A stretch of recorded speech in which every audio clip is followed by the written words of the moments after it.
Welcome to Soama Media. When most people hear the phrase fallen angels, they imagine a dramatic rebellion in heaven. A cosmic war. Lucifer cast down.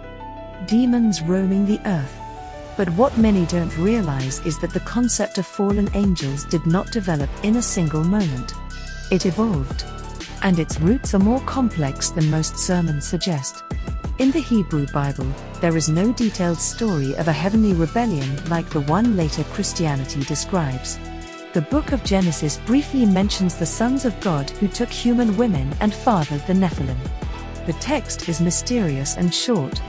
It does not explain who these beings were. It does not describe a cosmic war.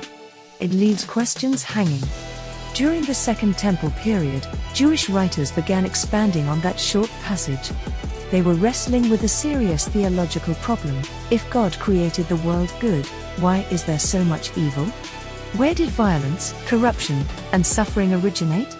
One powerful answer emerged in a text known today as 1 Enoch. In this work, certain angels descended to earth, violated divine boundaries, and corrupted humanity. Evil was not only a human failure. It was connected to a disruption between heaven and earth. This idea was influential among various Jewish groups in the centuries before and around the time of Jesus. Some early Christians also adopted elements of this tradition. References to imprisoned angels appear in the New Testament, showing that these ideas were circulating. But something interesting happened over time. As Rabbinic Judaism formed after the destruction of the Second Temple, the fallen angel interpretation of Genesis became less central. Rabbinic tradition often reinterpreted the passage differently, sometimes even rejecting the idea that angels sinned in that way.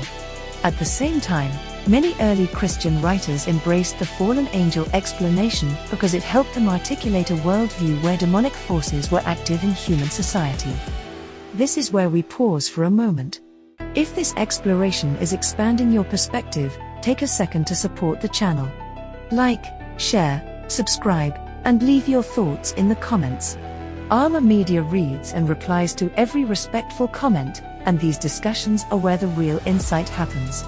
Now here is where it becomes more layered. By the 3rd and 4th centuries, debates about which books counted as authoritative scripture intensified. Some early church fathers quoted Enoch positively. Others began distancing themselves from it. Eventually, the Book of Enoch was excluded from most Christian canons in the West, though it remained preserved in the Ethiopian Church. The idea of fallen angels did not disappear. It transformed. In Christianity, it merged with interpretations of Satan from Isaiah and Ezekiel, eventually forming the narrative of Lucifer's rebellion. In Judaism, discussions of angels and demons continued, but often without relying on Enoch as authoritative scripture. What we are witnessing is not suppression in a dramatic sense. It is boundary formation.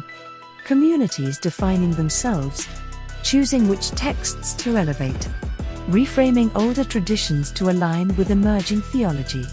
The fallen angel concept, then, is not a static myth. It is a living tradition that shifted as Jewish and Christian identities developed. And that brings us to the next layer. Because within this broader fallen angel tradition lies a specific group called the Watchers. And their story is even more detailed, even more provocative, and even more influential than most people realize. In part 2, we will zoom in on them directly, what they were said to teach, why their knowledge was considered dangerous, and how their story shaped ideas about forbidden knowledge itself. Garantani, till the next video.